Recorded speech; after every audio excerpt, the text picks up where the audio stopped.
Hello dear friends, welcome to exam Guruji. आज से हम हाईवे इंजीनियरिंग को शुरू कर रहे हैं। हमारा ये पहला ही चैप्टर है जिसमें हम रोड एंड हाईवे इंजीनियरिंग के कुछ एक्सपेक्टेड क्वेश्चन जो है उनको डिस्कस करेंगे। यहाँ पे मिक्स क्वेश्चन भी रहेंगे आपके लिए। वेरी इंपॉर्टेंट क्वेश्चन है जो कि एग्जाम में बहुत बार जो है पूछे गए हैं। तो जिसने चैनल को सब्सक्राइब नहीं किया अभी तक वो कर लीजिए, साथ में बेल आइकन को प्रेस भी कर लीजिए, और ताकि आपको ऐसी ही वीडियो की नोटिफिकेशन मिलती रहे। तो देखिए, फर्स्ट जो हमारे पास क्वेश्चन पूछा गया कि विमान का जो ढांचा होता है उसमें शामिल होता है या फिर होते हैं, क्या क्या शामिल होते हैं। यहाँ पे चार हमारे पास आंसर दिए गए हैं कौन सा शामिल होता है। तो एयरक्राफ्ट की अगर आप बात करेंगे तो उसमें आपको जो पैसेंजर का चैम्बर होता है वो भी देखने को मिलेगा, पायलट का कैबिन भी देखने को मिलेगा, टेल ऑफ एयरक्राफ्ट, ये सारा कुछ यहाँ पे देखने को मिलेगा। इट मीन्स कि ऑप्शन डी हमारा इस क्वेश्चन के लिए आंसर बन जाएगा। नेक्स्ट क्वेश्चन देखिए यहाँ पर, line up to which the plinth of building adopted to a street may be lawfully extended is called. मान के चलो कि भाई आपका जो घर है वो रोड के साथ ही है, तो उसको कानूनी तौर पर एक्सटेंड किया जा सकता है। उसको आप कौन सी लाइन बोलते हैं? तो वो लाइन होती है बिल्डिंग लाइन। बिल्डिंग लाइन जो होती है ये हमारा जो रोड एक्ट है उसके अकॉर्डिंग जो है भाई 3 से 5 मीटर जो है दूर होनी चाहिए। बिल्डिंग लाइन जो होती है रोड से 3 से 5 मीटर होनी चाहिए। जो बड़े बड़े महानगर होते हैं उनके लिए तो खैर काफ़ी ज़्यादा होती है, क्योंकि वहाँ पर जो होती है ऊंचाई का भी ध्यान रखा जाता है कि भाई बिल्डिंग जो है 3 से 5 मीटर तो है, लेकिन जो हाइट है वहाँ पर उसके ऊपर भी खास ध्यान दिया जाता है जो बड़े बड़े शहर होते हैं। ऑप्शन बी हमारा इस क्वेश्चन के लिए आंसर बन जाएगा। अगला क्वेश्चन देखिए। अगला क्वेश्चन क्या बोल रहा है देखिए, aggregate impact value should not exceed for water bound macadam base course की यहाँ पे बात कर रहा है कि बेस कोर्स के लिए भाई कितना होता है। बेस कोर्स जो होता है वेरी इंपॉर्टेंट क्वेश्चन है ये। इम्पैक्ट वैल्यू जो होती है वाटर बाउंड मैकाडैम सिर्फ बेस कोर्स के लिए वो 40% होता है। एक बिचुमनस मैकाडैम के लिए जो होता है वो 35 होता है, लेकिन बेस कोर्स के लिए जो होता है वो 40 होता है। उसके बाद बियरिंग कोट्स भी होता है, उसके लिए 30% होता है। इस क्वेश्चन में हमारा आंसर 30 सी आंसर हो जाएगा। अगला क्वेश्चन देखिए, the minimum ductility value generally specified in payment construction is. Minimum ductility value जो होती है रोड के पेमेंट सरफेस के कंस्ट्रक्शन में वो कितनी होती है। एज पर हमारे ब्यूरो ऑफ इंडियन स्टैंडर्ड में हम चलते हैं तो उसने भाई स्पेसिफाई किया गया कि मिनिमम डक्टिलिटी वैल्यू जो होती है रोड के पेमेंट सरफेस के लिए वो होती है 50 से लेकर 75 सेंटीमीटर होती है। तो हमसे यहाँ पे मिनिमम पूछा गया तो मिनिमम हमारा 50 है, तो 50 हमारा आंसर बन जाएगा। ऑप्शन ए इस क्वेश्चन के लिए आंसर बन जाएगा। अगर वैल्यू वेरी की बात करेगा तो दोनों आप लिख सकते हैं। अगर ये दोनों ही ऑप्शन में दिया हो तो आप इन दोनों को ही लिख सकते हैं, लेकिन वैसे 50 से 75 वैल्यू होती है। कई जगह आपको ये भी देखने को मिलेगा कि मिनिमम वैल्यू जो होती है 50 से 75 सेंटीमीटर की ही होती है। तो इसको भी आप याद कर लीजिए, चाहे ये ऑप्शन में आए चाहे ये आए एक ही बात है, आपको दोनों ही पता होनी जरूरी है। अगला क्वेश्चन देखिए यहाँ पर, in concrete pavements the critical combination जो होता है स्ट्रेसेस का at the edge of the slab during summer mid day. Summer जो होता है गर्मियों वाले दिन जो होते हैं उसके मिड डे में जो होते हैं वहां पर जो स्ट्रेस का कॉम्बिनेशन होता है एज पर स्लैब जो होता है वो क्या होता है। स्लैब के एज पर क्या होता है, सर्दियों में क्या होता है, गर्मियों में क्या होता है, ये दोनों चीजें एग्जाम में पूछी जा सकती है आपसे। तो यहाँ पर हमसे जो समर के लिए पूछा यानी कि गर्मियों के लिए पूछा है, तो गर्मियों के लिए load plus parking stress minus frictional stress होता है। अगर आपसे जो है उसके बारे में पूछा जाए कि भाई सर्दियों के लिए कितना होता है, तो सर्दियों के लिए load stress plus parking stress, और यहाँ पर भी प्लस ही होता है। सर्दियों के लिए आपको ये याद रखना है, गर्मियों के लिए तो हमारा आंसर यही हो जाएगा ऑटोमेटिकली। ऑप्शन सी इस क्वेश्चन के लिए आंसर बन जाएगा। नेक्स्ट क्वेश्चन देखिए, generally CBR test is penetration test. CBR test is a penetration test meant for evaluation of subgrade strength of road and pavements. What is the full form of CBR? भाई CBR test जो होता है इसके बारे में यहाँ पे पूरी जानकारी क्वेश्चन में दी गई है। बोला कि अब इसकी फुल फॉर्म क्या होती है। सीबीआई टेस्ट जो होता है भाई, ये जो हमारा रोड का सरफेस होता है उसका सब ग्रेड होता है। तो सब ग्रेड का जो मिट्टी होती है उसका, उसकी टेस्ट को, उसको डिटरमाइन करने के लिए सीबीआई टेस्ट किया जाता है।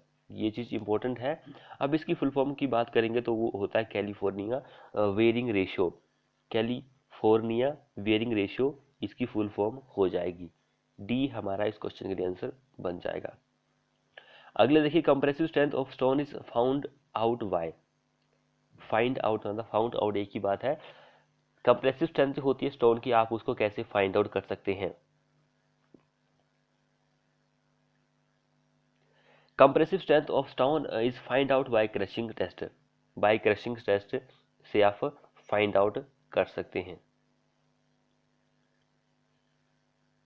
नेक्स्ट देखिए, which of the following is an unmetal road. Unmetal की जो रोड होती है कौन सी है? यहाँ पर अनमेटल की जो रोड है वो कौन सी होती है? अनमेटल की जो रोड होती है वो होती है अर्थन रोड जो होती है, कच्ची रोड जो होती है ये अनमेटल की होती है। इसमें कोई भी मेटल हम नहीं डाल सकते हैं क्योंकि ये कच्ची रोड होती है। सीसी में देखेंगे आप, इसमें क्या होता है, सीसी आपने डाला होता है, सीमेंट कंक्रीट होता है। बिटुमिनस में क्या होता है, सबसे पहले आप रोडी डालते हैं, फिर उसके बाद आप बिटुमिन डालते हैं। तो अनमेटल की बनेगी सिर्फ अर्थ की रोड, मिट्टी की रोड, कच्ची रोड जो होती है सबसे पहले वही अनमेटल की रोड में आएगा। अब नेक्स्ट में देखिए, the width of national and state highway NH and state highway in plain and rolling terrain के लिए फॉर सिंगल लेन की बात कर रहा है यहाँ पर। यहाँ पे तो विड्थ पूछी गई है। तो जो प्लेन एरिया होता है, प्लेन एंड जो उबड़ खबड़ वाला होता है, ऊपर नीचे उतार चढ़ाव वाला एरिया जो होता है, रोलिंग ट्रेन उसको बोलते हैं। तो सिंगल लेन के लिए पूछा गया तो स्टेट एंड नेशनल हाईवे के लिए 12 मीटर की होती है, 12 मीटर होती है। एक होती है 9 मीटर, वो होती है जो मेन डिस्ट्रिक्ट वाली रोड होती है, मेन डिस्ट्रिक्ट रोड जो होती है। एक के लिए होती है 7.5, अदर डिस्ट्रिक्ट रोड जो होती है उसके लिए 7.5 मीटर की विड्थ होती है। तो ऑप्शन ए हमारा इस क्वेश्चन के लिए आंसर हो जाएगा। अगला क्वेश्चन क्या बोल रहा है, give the full form of CRRI। CRRI की फुल फॉर्म क्या होती है? इसकी सेटअप की अगर आप बात करेंगे तो 1950 में इसका सेटअप हुआ था। तो इसकी जो फुल फॉर्म होती है वो होती है central road research institute. Central road research institute इसकी फुल फॉर्म होती है। अगला क्वेश्चन देखिए, IRC की फुल फॉर्म क्या होती है? IRC इसका सेटअप जो होता है 1934 में इसका सेटअप हुआ था। जैकार कमेटी जो थी कांग्रेस की, उसने ही उसकी सिफारिश के थ्रू इसकी स्थापना हुई थी। तो इसकी जो फुल फॉर्म है वो है Indian Road Congress. Indian Road Congress. Option B हमारा इस क्वेश्चन के लिए आंसर बन जाएगा।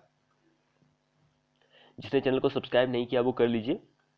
अगला देखिए, according to national research board, national research board जो है, soil are classified into types. Into types 4, 2, 10, 7 कितने पार्ट में उसको डिवाइड किया गया है? सोइल मिट्टी जो है उसको कितने पार्ट में डिवाइड किया गया है? वेरी वेरी इंपॉर्टेंट क्वेश्चन है ये। अब कई स्टूडेंट ऐसे हैं जो कि हाई सोइल मैकेनिक्स को इसमें घुसा देंगे। भाई यहाँ पे क्या किसकी बात कर रहा है? हाईवे रिसर्च की बात कर रहा है। तो वहाँ पर सोइल को क्लासिफाई करने की बात कर रहा है। तो हाईवे रिसर्च के अकॉर्डिंग 7 में पार्ट में डिवाइड किया गया है। लेकिन जो सॉइल है उसमें तो 18 वगैरह उसको भूल जाइए आप, वो अलग चीज़ है। तो ऑप्शन डी हमारा इस क्वेश्चन के लिए आंसर बन जाएगा। अगला क्वेश्चन देखिए, what is particularly provided in case of urban roads. शहरी सड़क के मामलों में विशेष रूप से क्या प्रोवाइड किया जाता है? तो भाई जो अर्बन रोड्स होते हैं वहाँ पर आपको जो होता है फुटपाथ देना पड़ता है, क्योंकि वहाँ पर ट्रैफिक वगैरह जो होता है तो आपको ये देना ही पड़ता है। शहरी सड़क जो होती है वहाँ पर ट्रैफिक ज़्यादा होगा तो फुटपाथ देंगे आप, नहीं तो एक्सीडेंट के चांसेस जो होते हैं वो बढ़ जाते हैं। अगला क्वेश्चन देखिए, यहाँ पर वेरी इंपॉर्टेंट क्वेश्चन है था, target of achieving and overall density of road length in third 20 years plan road development plan was. Question दोबारा हम पढ़ लेते हैं। Target of achieving and overall density of road length in third 20 year road development plan was. Third जो road का development plan था उसके according जो टारगेट रखा हुआ था अचीविंग द ओवरऑल डेंसिटी जो थी रोड लेंथ की वो कितनी थी? ये वेरी इंपॉर्टेंट क्वेश्चन है एग्जाम के पॉइंट ऑफ व्यू से। अगर आप फर्स्ट 20 ईयर की प्लान की बात करें तो वो 16 था, सेकंड की 32 था, एंड जो थर्ड था उसकी 82 था। 82 किलोमीटर, ये 16 भी किलोमीटर है, 32 भी किलोमीटर है, 82 भी किलोमीटर है, पर सभी में सेम रहेगा 100 kilometre square. 100 kilometre square, 100 kilometre square सभी में सेम रहेगा। तो 82 हमारा आंसर इसमें दिया गया है। 82 किलोमीटर पर 100 स्क्वायर किलोमीटर स्क्वायर, ये आंसर रहेगा थर्ड के लिए। 16 जो रहता है वो फर्स्ट के लिए रहता है, 32 जो रहता है वो सेकंड के लिए रहता है। सो ऑप्शन सी आंसर बन जाएगा इस क्वेश्चन के लिए। अगला क्वेश्चन हम यहाँ पे देखते हैं, based on location and function. Location and function के बेस पर Nagpur road plan has classified the road in India is, is होना था। लोकेशन एंड फंक्शन के बेस पर नागपुर रोड प्लान जो है उसने रोड को क्लासिफाइड किया गया भारत में कितनी कैटेगरी में किया था? 6, 2, 4, 5 कितनी कैटेगरी में डिवाइड किया गया था? तो वो 5 कैटेगरी में डिवाइड किया था। National road, state road, other district road, major district road. तो इस तरह से ग्रामीण रूरल रोड जो थी, तो इस तरह से 5 पार्ट में उन्होंने डिवाइड किया था। ऑप्शन डी आंसर बन जाएगा इस क्वेश्चन के लिए। अब अगला क्वेश्चन देखिए, which of the following statement are correct with respect to Lucknow road plan. Lucknow road plan जो था जो प्लान था वो तीसरा 20 ईयर्स का प्लान था। इसका जो डेट थी वो 1981 से लेकर 2001 इसकी डेट थी। तो थर्ड 20 ईयर का प्लान था, उसके अकॉर्डिंग हम देखते हैं कि भाई कौन सी स्टेटमेंट यहाँ पे सही बैठ रही है। तो express way of total length 2000 kilometre should be develop for first travel के लिए। Total length of national highway in country should be 66,000 kilometre. क्या ये दोनों सही है? तो बिल्कुल सही है भाई, ए एंड ये आंसर हो जाएगा, दोनों ही सही स्टेटमेंट दी गई है। सो अगला क्वेश्चन देखिए, which road pattern was assume to prepare the formula of Nagpur road plan. Nagpur road plan जो था वो किस पर बेस्ड था, किस पैटर्न पर बेस्ड था? नागपुर रोड प्लान जो था वो किस पैटर्न पर बेस्ड था? जिसने चैनल को सब्सक्राइब नहीं किया वो कर लीजिए, साथ में बेल आइकन को प्रेस भी कर लीजिए। तो नागपुर रोड प्लान जो था वो बेस्ड था कौन से पैटर्न पर? स्टार एंड ग्रिड पैटर्न पर। ये जो पैटर्न था 1943 से लेकर 1963 तक फर्स्ट 20 ईयर का प्लान था। तो इस प्लान के अकॉर्डिंग 1963 के अंत तक जो 100 किलोमीटर स्क्वायर तक का जो एरिया था वहाँ पर 16 किलोमीटर तक की जो रोड बनाने का प्लान इन्होंने रखा था। 16 किलोमीटर लंबी सड़कों के निर्माण की योजना बनाई थी इस पैटर्न के अकॉर्डिंग, इस प्लान के अकॉर्डिंग। ऑप्शन बी हमारा आंसर बन जाएगा। ये जो 100 किलोमीटर स्क्वायर है ये क्षेत्र है, इतने एरिया तक 16 किलोमीटर लंबी सड़क बनाने का जो निर्माण इन्होंने रखा था। ऑप्शन बी आंसर बन जाएगा। नेक्स्ट क्वेश्चन देखिए, border road organisation for hilly region was form in. B R O for hilly region के लिए वाज फॉर्म इन, ये सेटअप कब हुआ था भाई? सिंपल यह है कि सेटअप कब हुआ था।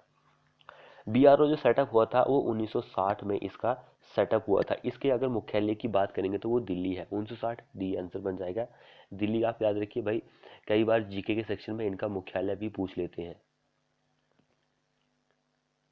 अगला क्वेश्चन देखिए, in India the first preference to given to road for what purpose. भाई भारत में जो पहला प्रेफरेंस दिया जाता है, प्राथमिकता दी जाती है रोड के लिए, वो क्या पर्पज है, क्या उद्देश्य है देने का? क्या उद्देश्य है? ट्रांसपोर्टेशन है, सेफ्टी या सिग्नल, या फिर पैदल यात्री जो होते हैं उनके लिए है? क्या आंसर रहेगा इस क्वेश्चन के लिए? तो पहली अगर प्रेफरेंस की अगर हम बात करेंगे तो परिवहन को देंगे रोड के लिए, क्योंकि रोड से आप कितना काम करते हैं आने जाने के लिए, कहीं किसी को ऑफिस जाना होता है, किसी को सब्जी लाने जाना होता है, तो हर काम जो होता है आप रोड के थ्रू ही करते हैं। ऐसे ऐसा है नहीं कि भाई आप हवाई जहाज से जाएंगे और ट्रेन से जाएंगे। तो ये आंसर बिल्कुल सही रहेगा, परिवहन से ही फर्स्ट प्रेफरेंस दिया जाता है। ऑप्शन ए आंसर बन जाएगा।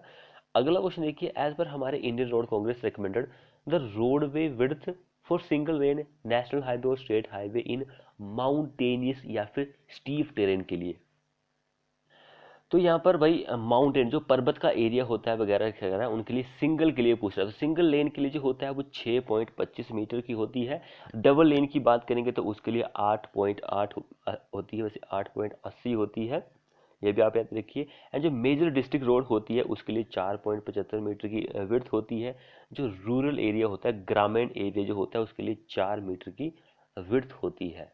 इसी की बात हो रही है भाई, पर्वत की बात हो रही है। ऑप्शन सी हमारा सिंगल लेन के लिए आंसर बन जाएगा। नेक्स्ट क्वेश्चन देखिए, what is a road within a city और town is called as. What is road, एक शहर या नगर के भीतर के सड़क को क्या कहा जाता है। एक शहर या नगर के भीतर की सड़क को क्या कहा जाता है, उसको आप शहरी सड़क बोलेंगे, यानी कि अर्बन रोड हम उसको बोल सकते हैं। अगला क्वेश्चन देखिए, the largest road was constructed during the time of. Largest, सबसे लंबी सड़क का निर्माण जो है वो किया गया था ड्यूरिंग द टाइम ऑफ, किसके टाइम पर किया गया था, किसके टाइम पर किया गया था। सबसे लंबी जो सड़क थी, सबसे लंबी जो सड़क थी वो 1545 ईस्वी के दौरान बनाई गई थी और वो शेरशाह सूरी के शासनकाल में बनाई गई थी। ऑप्शन ए आंसर बन जाएगा। इसको लेकर और भी आगे क्वेश्चन आने वाले हैं तो हम उसको वहां पर ही सॉल्व करते हैं। तो क्वेश्चन देखिए next, which type of road was constructed during, इसके दौरान 1540 से लेकर 1545 के एडी के दौरान कौन सी रोड जो है वो बनाई गई थी। तो इसके दौरान जो रोड बनाई गई थी वो जीटी बनाई गई थी, यानी कि जीटी रोड बनाई गई थी 1540 से लेकर 1545 के रोड दौरान। और वो बनाई थी शेरशाह सूरी के शासनकाल में। लाहौर से पश्चिम बंगाल था, लाहौर से पश्चिम बंगाल के तक बनाई गई थी। तो जीटी यानी कि ग्रांड ट्रंक। ऑप्शन ए हमारा इस क्वेश्चन के लिए भी आंसर बन जाएगा। अगला क्वेश्चन देखिए, name the department which was formed to look after the work of road construction during the period of Lord Dalhousie. जब भी लॉर्ड डलहौजी का कार्यकाल चल रहा था तो उसके अकॉर्डिंग उसने एक डिपार्टमेंट बनाया था जो कि देखभाल करने वाला था रोड कंस्ट्रक्शन की। तो वो कौन सा डिपार्टमेंट था, public work, private work, state work, central public work department. जो लॉर्ड डलहौजी था उसने 1865 ईस्वी में एक CPWD, central public work department की स्थापना की थी। तो उसने इस डिपार्टमेंट के अंदर जीटी जो रोड थी उसका भी उसको भी निर्माण जो है अपने हाथों में ले लिया था इसके कार्यकाल के दौरान। तो उसने स्थापना की थी CPW, central public work department, इसकी स्थापना की थी 1865 ईस्वी में। ऑप्शन डी आंसर बन जाएगा इस क्वेश्चन के लिए। अगला क्वेश्चन क्या बोल रहा है, which among the following organisation was set up in 1930। 1930 में किस ऑर्गेनाइजेशन का सेटअप हुआ था। 1930 में जो सेटअप हुआ था वो किसका होता है, CRO का, सेंट्रल रोड ऑर्गेनाइजेशन का, CRO। ऑप्शन ए हमारा इस क्वेश्चन के लिए आंसर हो जाएगा। जिसने चैनल को सब्सक्राइब नहीं किया वो कर लीजिए। अगला क्वेश्चन देखिए, according to Indian Road Congress dash of road vehicle is 2.25 metre. तो हमारा जो IRC है, इंडियन रोड कांग्रेस, उसके अकॉर्डिंग रोड व्हीकल जो होता है ये क्या होती है भाई, ये जो होती है मैक्सिमम विड्थ होती है, उसकी चौड़ाई होती है। लेकिन ये वैल्यू सही नहीं है, 2.44 होती है, 2.44 मीटर की चौड़ाई होती है। और भी फैक्टर की अगर हम बात करेंगे, जैसे कि लेंथ की बात करेंगे, तो लेंथ जो होती है वो 10.60 मीटर होती है, 10.60 मीटर होती है। हाइट की अगर आप बात करेंगे, हाइट जो होती है 3.80 मीटर की होती है। तो ये भी फैक्टर आप याद कर लीजिए। ऑप्शन ए हमारा इस क्वेश्चन के लिए आंसर बन जाएगा। अब नेक्स्ट क्वेश्चन देखिए यहाँ पर, इस central government semi official technical body known as Indian Road Congress was form in the year. Simple पूछ रहा है कि भाई IRC कब सेटअप हुई थी। क्वेश्चन लेंथी करके पूछ दिया यहाँ पर, तो आपको सभी को पता है कि भाई 34 ईस्वी में आईआरसी सेटअप हुआ था। अब अगला क्वेश्चन देखिए, the dashboard was establish in 1960 में, 1960 में जो सेटअप हुआ था वो क्या हुआ था, कौन सी वो बोर्ड था, ऑर्गेनाइजेशन थी। सिंपल है, 1960 में बॉर्डर रोड ऑर्गेनाइजेशन जो थी इसका सेटअप हुआ था और इसकी जो स्थापना है वो पंडित जवाहरलाल नेहरू ने की थी। इंपॉर्टेंट पॉइंट है, पंडित जवाहरलाल नेहरू भारत के पहले प्रधानमंत्री जिन्होंने बीआरओ की स्थापना की थी वो थे पंडित जवाहरलाल नेहरू। इसको लेकर भी एग्जाम में क्वेश्चन पूछा जा सकता है। सो अगला क्वेश्चन देखिए, ये स्पेलिंग थोड़ी सी मिस्टेक है। A pavement is classified as flexible और rigid based on its, road का जो पेमेंट सर्विस होता है उसको आप क्लासिफाइड कर सकते हैं कि भाई कैसे क्लासिफाइड करेंगे कि वो फ्लेक्सिबल है या फिर रिजिड है। वेरी इंपॉर्टेंट क्वेश्चन है, तो उसको आप क्लासिफाइड करेंगे बेस कोर्स जो होता है उसके अकॉर्डिंग ही आप उसको क्लासिफाइड कर सकते हैं। ऑप्शन ए हमारा इस क्वेश्चन के लिए आंसर बन जाएगा। अगला क्वेश्चन देखिए, the stopping side distance for traffic control on highway depends on total reaction time of driver, this time is best explain by PIEV theory, here we stand for. तो PIV theory जो है यहाँ से बहुत सारे question जो है exam में पूछे जाते हैं, चाहे P की फुल फॉर्म पूछ लेगा कि भाई E का क्या मीनिंग होता है, I का क्या होता है, V का क्या होता है। तो यहाँ पे सिंपली V का पूछा कि V क्या होता है, तो इन सभी के बारे में आपको पता होना चाहिए। P for perception, I for intellection, E for emotion and V for volition. तो यहाँ पे क्या आंसर रहेगा, वोल्यूशन टाइम। ऑप्शन ए हमारा आंसर बन जाएगा क्वेश्चन के लिए। अगला क्वेश्चन देखिए, Nagpur road plan which is first 20-year road development plan assume which of the following pattern of road network, कौन से पैटर्न को फॉलो करता है, star and grid. Option D answer होगा इस क्वेश्चन के लिए। नेक्स्ट क्वेश्चन देखिए, the shape of stop sign according to IRC, इसके अकॉर्डिंग IRC, ये 23 यहाँ पे गलत दिया गया है, 67 2001 होता है। इसके अकॉर्डिंग कौन सी शेप होती है स्टॉप साइन जो होता है। स्टॉप साइन की अगर आप बात करेंगे तो इसकी जो शेप होती है वो अष्टगोनल होती है, यानी कि ऑक्टागोनल होती है। अष्टकोण जो होता है ऑक्टागोनल होती है। इसकी अगर आप हाइट की बात करेंगे तो हाइट जो होती है वो 980 mm की होती है। ऑक्टागोनल होता है तो भाई इसकी हाइट होती होगी कुछ ना कुछ 980 इसकी हाइट होती है, mm में होती है भाई। और इसको लेकर एक दो क्वेश्चन और पूछा जाता है कि इसका बैकग्राउंड कलर क्या होता है। बैकग्राउंड कलर जो होता है वो लाल होता है, एंड जो बॉर्डर का कलर होता है वो वाइट कलर का होता है। बॉर्डर वाइट होता है, रेड बैकग्राउंड होता है। अगला देखिए, वाइल डूइंग हाईवे अलाइनमेंट, जब आप हाईवे अलाइनमेंट कर रहे होते हैं एंड सर्वे कर रहे होते हैं, the most appropriate first stage of the route selection is, first stage जो होती है वो क्या होती है। सबसे पहले आपको यहाँ पर हाईवे के लिए मैप की स्टडी करनी पड़ती है। मैप स्टडी करेंगे, फिर रेकोनाइसिस सर्वे आप करेंगे, फिर उसके बाद डिटेल सर्वे करेंगे, लास्ट में जाकर आप कंस्ट्रक्शन करते हैं। रेकोनाइसिस के बाद एक स्टेप और आता है, वो होता है प्री। प्री के बाद डिटेल आती है, डिटेल के बाद जो आती है वो कंस्ट्रक्शन ही आती है। अब यहाँ पे 4 स्टेजेस पूछी गई है कि भाई सीक्वेंस जो होता है 4 स्टेजेस का वो क्या होता है। तो सबसे पहले मैंने आपको बताया कि मैप स्टडी करेंगे, फिर रेकोनाइसिस सर्वे आएगा, फिर प्रीलिमिनरी आएगा, फिर डिटेल आएगा, लास्ट में आप कंस्ट्रक्शन कर सकते हैं। तो ये सीक्वेंस रहता है हाईवे की अलाइनमेंट का। अगला क्वेश्चन देखिए, dash is the first stage of deciding the alignment of a hill road. Dash, इन चारों में से डैश जो है वो क्या है, फर्स्ट स्टेज है अलाइनमेंट ऑफ हिल रोड, वो क्या होती है।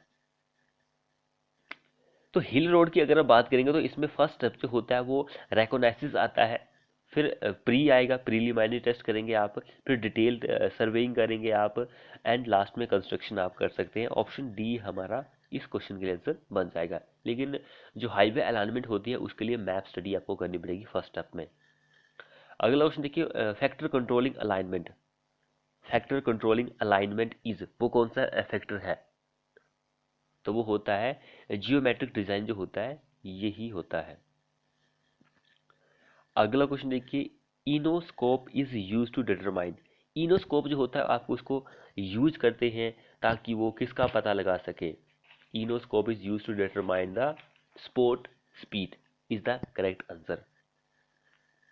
ये हमारा आंसर हो जाएगा इस क्वेश्चन के लिए। अगला क्वेश्चन देखिए, for preparation of highway, for preparation of highway longitudinal section are required. Longitudinal section भी हमें चाहिए, क्रॉस सेक्शनल एरिया जो होता है वो भी हमें चाहिए। So all option are correct. C हमारा इस क्वेश्चन के लिए आंसर बन जाएगा। दोनों ही हमें रिक्वायर्ड होते हैं हाईवे प्रिपरेशन के लिए। अगला देखिए, the capacity of a single lane road is, capacity of single lane road is inversely proportional to average centre to centre spacing of the vehicle. Option D हमारा आंसर हो जाएगा इस क्वेश्चन के लिए। नेक्स्ट क्वेश्चन देखिए, concrete pavements is provided if daily traffic load per lane exceed 1000 ton. 1000 ton से exceed हो जाएगा तब आप कंक्रीट का पेमेंट जो है वो प्रोवाइड करते हैं। अगर डेली ट्रैफिक जो है इतने टन का आ रहा है तो कंक्रीट का रोड सरफेस आप प्रोवाइड करेंगे।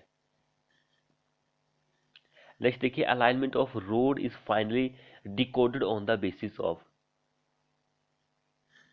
Alignment on off road, road की जो अलाइनमेंट होती है is finally decoded on the basis of, किस बेसिस पर? तो फील्ड का जो सर्वे होता है उसके बेस पर ही आप अलाइनमेंट जो होती है वो कर सकते हैं। नेक्स्ट देखिए, location of contour gradient for highway is best setup from the, location of contour gradient for highway is best set out from the, तो होती है सैडल डाउन द हिल, पहाड़ी के नीचे गद्दीदार घाटी से होती है। ऑप्शन सी हमारा इस क्वेश्चन के लिए आंसर हो जाएगा। अगला क्वेश्चन क्या बोल रहा है, average illumination on important road as per Indian road recommend is, तो वो कितना होता है, कितने लक्स का होता है? तो इल्यूमिनेशन जो होता है ये दो तरह का होता है। एक ग्रामीण सड़क जो होती है उसके लिए होता है तो उसके लिए 15 लक्स का होता है, एंड जो इंपॉर्टेंट रोड्स होती है उसके लिए 30 होता है। तो सी हमारा इस क्वेश्चन के लिए आंसर बन जाएगा। ये ग्रामीण के लिए 15 होता है भाई, बाकी के लिए 30 ही होता है। अगला क्वेश्चन देखिए, the sequence of survey in road project is, sequence of survey in A road project is, क्या होता है सीक्वेंस जो होता है? तो वो होता है topographic, reconnaissance, preliminary, detail and construction. Option A हमारा इस क्वेश्चन के लिए आंसर बन जाएगा। तो फ्रेंड्स ये थे हमारे मोस्ट एक्सपेक्टेड 45 क्वेश्चन, जो कि फर्स्ट चैप्टर था हाईवे इंजीनियरिंग का। जिसने हमारे चैनल को अभी तक सब्सक्राइब नहीं किया है कर लीजिए, और साथ में बेल आइकन जो होता है उसे भी प्रेस कर लीजिए ताकि आपको इसी तरह की लेटेस्ट वीडियो की नोटिफिकेशन मिल सके। मिलते हैं ऐसी नेक्स्ट वीडियो के साथ।